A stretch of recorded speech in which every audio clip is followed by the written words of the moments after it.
శాసన మండలిలో రగడ కొనసాగింది. పెన్షన్లపై వైసీపీ వేసిన ప్రశ్నలకు మంత్రి శ్రీనివాస్ ధీటుగా సమాధానం ఇచ్చారు.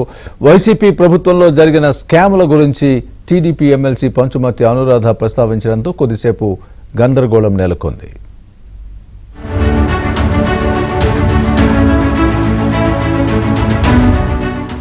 ఆంధ్రప్రదేశ్ శాసనమండలిలో అధికార ప్రతిపక్షాల మధ్య మాటల యుద్ధం నెలకొంది.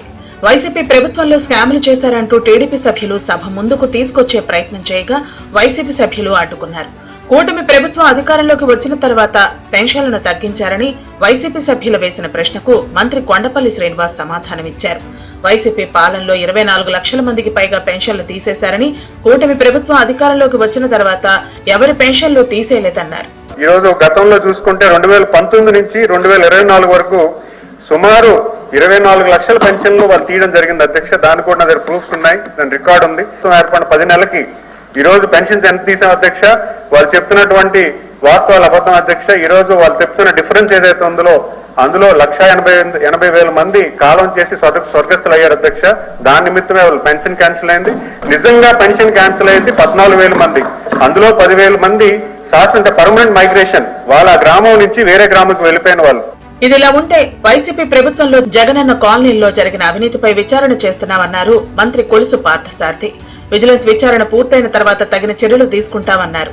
భూమి విలువ పెంపు విషయం మరియు జగనన్న కాలనీ పనులలో మౌలిక సదుపాయాల కల్పన విషయంలో కొన్ని ఫిర్యాదులు అందినాయి. శ్రీ ప్రశ్నకు సమాధానం, సదరు అవకతవకలకు సంబంధించి విజిలెన్స్ మరియు ఎన్ఫోర్స్మెంట్ శాఖ ఆధ్వర్యంలో ప్రభుత్వం విచారణకు ఆదేశించినది.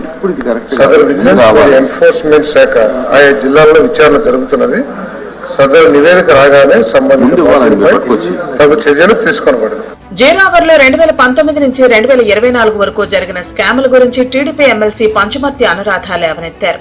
గృహ నిర్మాణంతో పాటు సెంటు పట్టా, ల్యాండ్ టైటిలింగ్, మద్యం అమ్మకాల్లో భారీ స్కాములు జరిగాయన్నారు.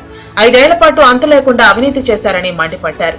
హౌసింగ్ లో స్కాములు జరిగినాయి, సెంటు పట్టా భూముల్లో స్కాములు జరిగినాయి, ల్యాండ్ టైటిలింగ్ యాక్ట్ పేరుతో స్కాములు జరిగినాయి, మద్యంలో స్కాములు జరిగినాయి, అసైన్ భూముల్లో స్కాములు జరిగినాయి, రెవెన్యూ భూముల్లో స్కాములు జరిగినాయి, గవర్నమెంట్ భూముల్లో స్కాములు జరిగినాయి, పోర్టులో స్కాములు జరిగినాయి అధ్యక్ష. స్కాములపై టీడీపీ ఎమ్మెల్సీలు మాట్లాడుతున్న సమయంలో వైసీపీ సభ్యులు అడ్డు తగిలారు. సభలో లేని వారి గురించి ప్రస్తావించవద్దంటూనే చంద్రబాబు పేరును ప్రస్తావించడం పట్ల మంత్రి అచ్చెన్నాయుడు అభ్యంతరం తెలిపారు. అయితే విశాఖలో భూ కుంభకోణానికి సంబంధించి సిట్ రిపోర్టును బయటపెట్టాలని శాసనమండలిలో ప్రతిపక్ష నేత బొత్స సత్యనారాయణ డిమాండ్ చేశారు. దయచేసి మంత్రి గారిని మా ఉత్తరాంధ్ర ప్రజల తాలూకా ఇంట్రెస్ట్ దృష్ట్యా రాజకీయాలకు అతీతంగా, రాజకీయ పార్టీలకు అతీతంగా, వ్యక్తులకు అతీతంగా ఆ రిపోర్ట్ ఏదుందో ఆ సిట్ రిపోర్ట్ ని దయచేసి బయటపెట్టండి. ఇక వైసీపీ ప్రభుత్వంలో అనేక ఎంక్వైరీలు చేశారని మంత్రి అచ్చెన్నాయుడు గుర్తు చేసుకున్నారు. 2014 నుంచి 2019 వరకు జరిగిన ప్రతి వ్యవహారంపై జగన్ అధికారంలోకి వచ్చిన వెంటనే అనేక సిట్లను వేసి అభాసు పాలయ్యారని ఎద్దేవా చేశారని, చివరకు సిట్ వ్యవహారాన్ని కోర్టులు తప్పుపట్టాయన్నారు. వైసీపీ పాలనలో విశాఖలో భూ అక్రమాలు జరిగాయన్నారు. భూ కబ్జాలపై అనేక మంది బాధితులు ఫిర్యాదు చేశారన్నారు. 2014-19 చంద్రబాబు నాయకత్వంలో ఆంధ్రప్రదేశ్ లో జరిగిన ప్రతి నిర్ణయం మీద ఎంక్వైరీ చేయడానికి ఒక సిట్ వేశారు అధ్యక్ష. అది కోర్టుకెళ్తే ఏం గవర్నమెంట్ ఇది?